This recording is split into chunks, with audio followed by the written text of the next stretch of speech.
ہمارے ایک استاد نے ہم سے سوال کیا دارالعلوم میں، کہتا ہے میں نے یہ سوال بہت سے مولویوں سے کیا، بڑے بڑے پیروں سے کیا، بڑے بڑے پیروں سے، مجھے کسی نے جواب نہیں دیا، مجھے اس کا جواب چاہیے۔ میں نے کہا کیا؟ کہتا ہے یہ بتاؤ کہ قبر سے فیض کیسے لیا جاتا ہے؟ میں اس کو شرک سمجھتا ہوں۔ کیا سمجھتا ہوں؟ شرک سمجھتا ہوں۔ قبر جب انسان مر گیا تو بس گیا نا، کیا ہو گیا؟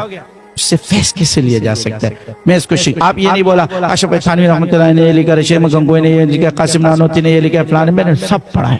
میں نے کیا کیا؟ سب پڑھا ہے۔ مجھے دلیل چاہیے۔ مجھے کیا چاہیے؟ بڑا مولوی تو بڑا، مجھے دلیل چاہیے۔ میں نے کہا استاد جی نقلی یا عقلی؟ کیا ہے نقلی؟ اس نے کہا دونوں چاہیے، نقلی اور عقلی۔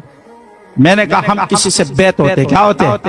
ہم کسی سے بیعت ہوتے تو ہمارا جو تعلق ہے جسمانی ہے یا روحانی ہے؟ کس چیز کا تعلق ہے ہمارا؟ تعلق کس چیز سے؟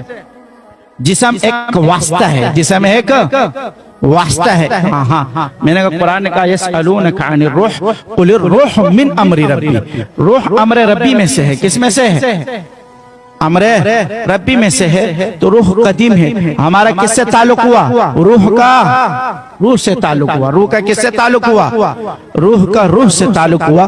بس فرق یہ ہے، میں نے کہا استاد جی یہ کڑی مٹی ہے، یہ پڑی مٹی ہے۔ یہ کیا ہے؟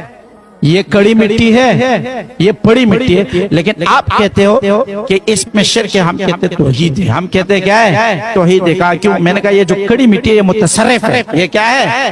متصرف ہے، یہ خود تصرفات رکھتی ہے۔ یہ خود انسان کے دماغ میں آ سکتا ہے کہ بندہ اپنے تصرفات سے چیز دے رہا ہے، یہ اپنے تصرفات سے چیز دے رہا ہے۔ چلو کیونکہ یہ زندہ ہے، یہ چیز خود دے سکتا ہے، تو انسان کے دماغ میں یہ چیز آ سکتی ہے۔ اللہ کی طرف اس کا دماغ کم جاتا ہے، لیکن جب اس کو بڑی مٹی سے بھی فیض مل رہا ہے تو وہ یہ سمجھے گا کہ دینے والی ذات اللہ ہے۔ کیا سمجھے گا؟ کہ دینے والی ذات کون ہے؟ اللہ ہے، کہ جو کڑی سے بھی دے دیتا ہے اور پڑی سے بھی دے دیتا ہے۔ بس صرف مٹی ہے۔ کیا ہے؟ صرف کیا ہے؟ مٹی ہے۔ وہ ایک دم چپ ہوا، وہ مجھے بولتا ہے تم نے کہاں پڑھا ہے؟ میں نے کہا کچھ بھی پتہ نہیں، آپ نے سوال کیا، ہم نے آپ کو جواب دیا۔ آپ نے کیا کیا؟ سوال کیا اور ہم نے آپ کو جواب دیا۔ اس کے بعد اس نے کوئی سوال نہیں کیا، پورا خاموشی سے سنتا۔ تو یہ خود ہی اللہ کیا کر دیتا ہے؟ جواب بھیج دیتا ہے۔